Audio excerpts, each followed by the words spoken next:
Hello everyone, Shaun here. Welcome to the Ong series, where I take my fair and personal views on Singapore properties, right? The good side and also not so good side. So today we'll be discussing about Vela Bay, the new development at Bay Shaw, right? So without wasting time, let's go. So sometimes I think about myself as a buyer. Why I won't consider buying Vela Bay? I think there are a couple of key points that I won't consider. So number one, being the first mover, there's pros and cons also.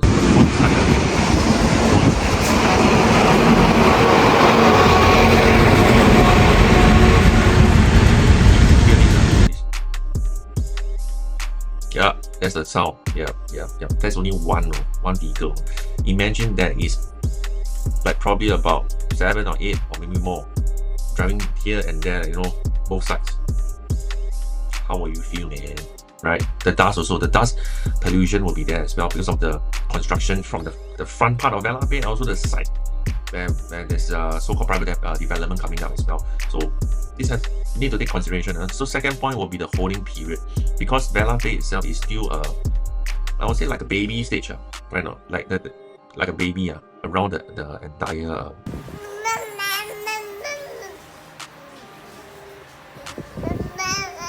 Bay Shaw area. So before, when you want to see the baby to grow taller, become more stronger, you need some time. So your holding period must be there. So for example, you're buying for investment, 3 to 6 months, definitely you have to wait for 3 to 6 months to get your unit rented out, because not forgetting your competitors or your neighbors, Costa del Sol, the Bay Shaw Park, and also further down will be Sea Club, right? So these are things that you need to look into as well. Longer holding period, stronger holding period if you can, right? So in terms of sales, it's the same as well. If let's say you want to have maximize your growth, you have to wait probably about a year or 2, right, to get the maximum profit that you want. Right now, there's no amenities. So let's say, for example, when you want to go Sheng Siong, you want to go NTUC, I don't think there's any amenities around you. But good news is I did a check. I think the HDB, one or two HDBs will be TOP in 2029. So the HDB blocks might have NTUC or those NTUC, Sheng Siong or Giant, and some of the food court and some amenities for you to shop around. Alright. So next I will be talking about the fourth point will be car park. So car park will be the issue. So if let's say imagine you have 3 cars. Father 1 car, mother 1 car, children 1 car. So father managed to get a lot, right? The mother, where the mother gonna park the car? HDB car park. And children, where gonna park the car? Be in a landed area, so that you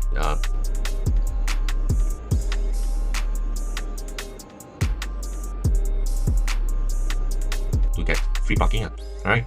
So this is one of the issues also, but on the other hand, bonus, Bay Shaw area itself is the first ERP 2.0 to be tested. So congratulations, good job. So why would I consider Vela Bay? I think the very first reason is direct MRT connectivity. Imagine your side gate is here, right now. You just need to 1,000, 2,000, 3,000.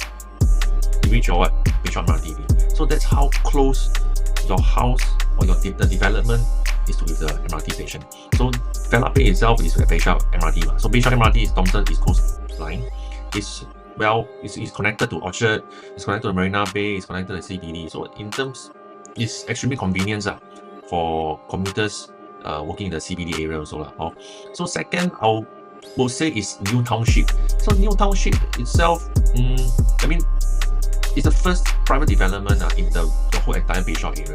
Right? So being the first owner or whatever you want to say, often gives the buyers the opportunity to reap off the benefit from the future transformation and the price appreciation, around the area. So in simple, so you go in before it's fully up, right? Not after everybody suddenly say, why is so expensive, right? That's the simple idea. So number 3, what I will think of is car-lite zone. I mean, this has its pros and cons, but to me, is car-lite zone is not it's normal. It's not only for Vela Bay itself. All right, Midtown Modern also have I think Midtown Modern is 558 units with 282 car park lots. So it's close to 50%. 50% of 50% of the car park ratio. So applies to the M as well. Reduce parking provision.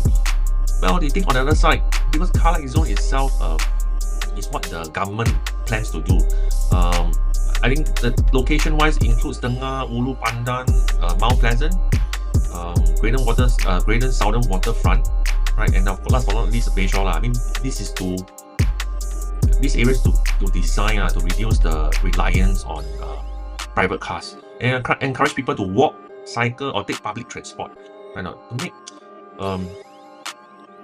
cleaner environment, healthier lifestyle. So meaning to say that it's just like when you go to the supermarket, when you want to buy something, you want to buy a drink, right? You want to buy fresh milk. There's over the Nutri grade, the A, B, C, D, E, right? So for Bayshore area, this one Vela Bay is considered A because car-lite zone, correct?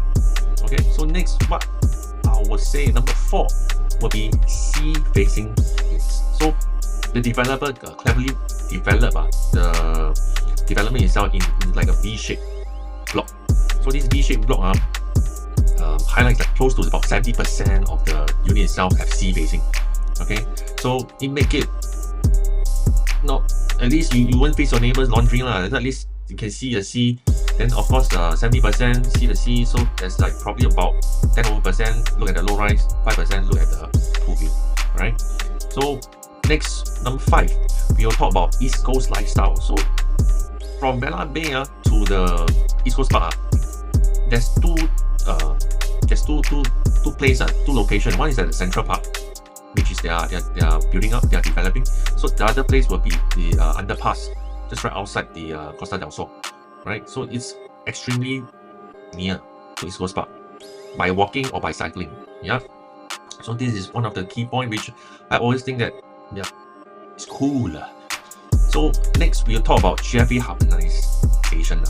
So Vela Bay itself is the first GFA harmonized project along the Bayshore area. So what do we mean by GFA harmonized project? So GFA harmonized project is designed to increase like transparency on property buyers, to ensure them they purchase the area is livable one, is usable one, not those empty spaces, not big what you call it, bay window, air space, big balconies, aircon latch. 7 will be the future transformation potential. So as we know, there will be the largest SAFRA over there, 30,000 square meter, which is bigger than the Choa Chu Kang one, Toa Payoh one, or Bukit Batok. Yes, all those places is the biggest, right? And also there is also the integrated transport hub, right, over there as well. So thumbs up, good. So in terms of number 8, what I'll be talking about is the upgrade, HDB upgraders or right size smart. So what do I mean by HDB upgraders? So around the area there's a couple of HDB that is like 10 years MOP. So in future, if they wish to move on to the private residential, like I want, like for example, the family thinks that in terms of household income, in terms of status, they want to upgrade to condominium, Vela Bay will be the top choice. Why? Like for example, I give an example. So example, if let's say Vela Bay today, you buy at 2009. Okay, so if your neighbor wish to sell at 3005, then they can just maybe make a little bit of money. But for yourself, you can just sell at 3004 because you buy at time is low, right? Your neighbor bought the place might be 3002, 3003 per square foot, and then they just make a 200 per square foot. But whereas for yourself, if let's say you buy 2,900 per square foot, you have what? You have at least $500 per square foot profit. So this is something that everyone can look into. Right size will be like those. I have a live example. I have a customer who actually live in a detached house. So what happened is the 3 kids. So first kid in US, second kid Australia, third kid in Singapore, but staying in the west side. So the house itself only left with the husband, the wife, as well as the helper. 3 person only like 4,000 square feet house. So this Vela Bay itself is very good for people that wish to right size and have the when they ride, they can enjoy a manageable unit size while still retaining the East Coast lifestyle or sea view as well as the convenience, right? So that's good. Last, we'll be looking into the pricing, number 8. So in terms of pricing, I just received the so-called VVIP preview price. So the one bedder at 484 square feet is starting from like roughly about 1.2 million XX. Two bedder standard, which is about 592 square feet, starting from 1.4 XX million. So three bedder standard is like roughly about 883 square feet, about 2.2 million XX. And four bedder is like 1,173 square feet, starting from 3.1 million onwards. So 5 bedder is 1,582 square feet, starting from 4.5 million onwards. So these are the latest price from the developer. I got something that I would like to share.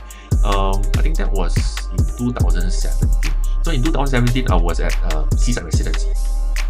So the very interesting thing is during the launch, I was at there, and back then I remember Mandarin Gardens. Mandarin Garden was the so-called like his competitor, right? So during my time there, I saw there are a couple of units. For example, units like those 3 bedder, 4 bedder, they're actually selling at 700, 800, 900 per square feet. So it's like, my goodness, and Seaside Residences is like selling at least about 1,600, 1,700, 1,800 per square feet. So it's like double the per square foot. So back then I was quite puzzled also. I think some of my customers did mention, hey, I should go buy Mandarin Gardens. Mandarin Gardens 3 bedroom, 1,520 square feet now is like selling at 785 per square foot, $1.2 million. No, Shaun. So I was quite shocked. And then you look at the transaction over here, where it's like on the launch date itself, they're selling at 1,600, 1,700, 1,800, 1,600, 1,800, 1,700, 1,900, right? 1,900 over here, followed by many more. And best of all, you can look at this is not by me, this is by Vela Property.